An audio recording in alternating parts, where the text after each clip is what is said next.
હાલમાં ભારતીય ઉપમહાદ્વીપમાં જમ્મુ કાશ્મીરના પહલગામમાં આતંકી હુમલાના લીધે ભારત અને પાકિસ્તાન બેઉ દેશો વચ્ચે જોરદાર તણાવ વર્તાઈ રહ્યો છે.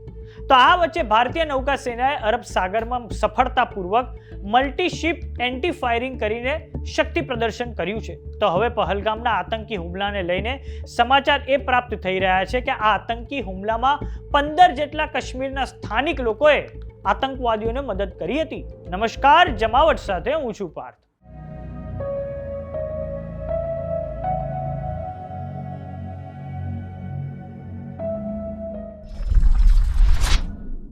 પહલગામના હુમલા બાદ જે દેશમાં લોટ 600 રૂપિયે કિલો મળે છે તેવા પાકિસ્તાનમાં જોરદાર હલચલ મચી ગઈ છે. કેમ કે પાકિસ્તાની સેના અને સરકારને દહેશત છે કે ભારત ગમે ત્યારે ઘરમાં ઘૂસીને કોઈ પણ પગલાં લઈ શકે છે.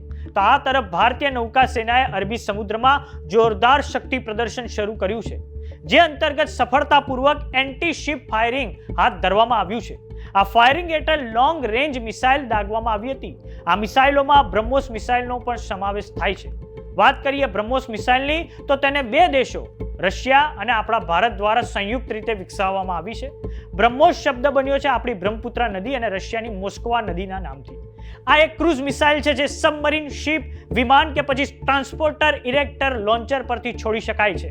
એટલું જ નહીં, તે ભારતની આત્મનિર્ભરતાનું પ્રતીક છે, કેમ કે તેને આપણા DRDO એટલે કે defence research and development organisation દ્વારા ડેવલપ કરાઈ છે.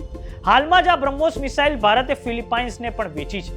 પાકિસ્તાન સાથે કોઈ પણ કપરા સમયમાં આ બ્રહ્મોસ મિસાઇલ તેના પ્રમુખ બંદરોને મિનિટોમાં જ બરબાદ કરી શકે છે.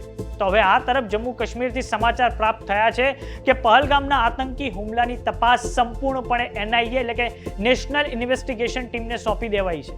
અત્યાર સુધીની તપાસમાં એ બાબતો બહાર આવી હતી કે 5 જેટલા લોકલ કાશ્મીરીઓએ પહલગામમાં હુમલો કરનાર આતંકીઓને મદદ કરી છે.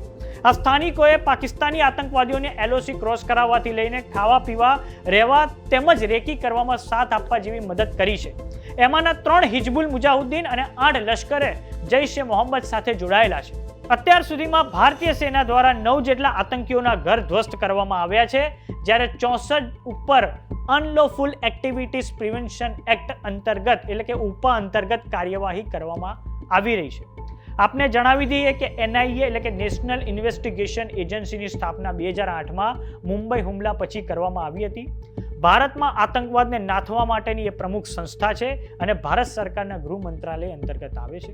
તો બીજી તરફ વાત કરીએ પહલગામના આતંકવાદી હુમલાની, તેની જવાબદારી TRF એટલે કે ધ રેઝિસ્ટન્ટ ફ્રન્ટ નામના નવા આતંકવાદી સંગઠને શરૂઆતમાં લીધી હતી, પરંતુ હવે તેમણે આ જવાબદારી લેવાનું નકારી કાઢ્યું છે, કારણ કે તેમને પણ ડર છે કે ભારતીય સેના કોઈ પણ સમયે જવાબી કાર્યવાહી કરીને તેમને સંપૂર્ણપણે બરબાદ કરી શકે છે.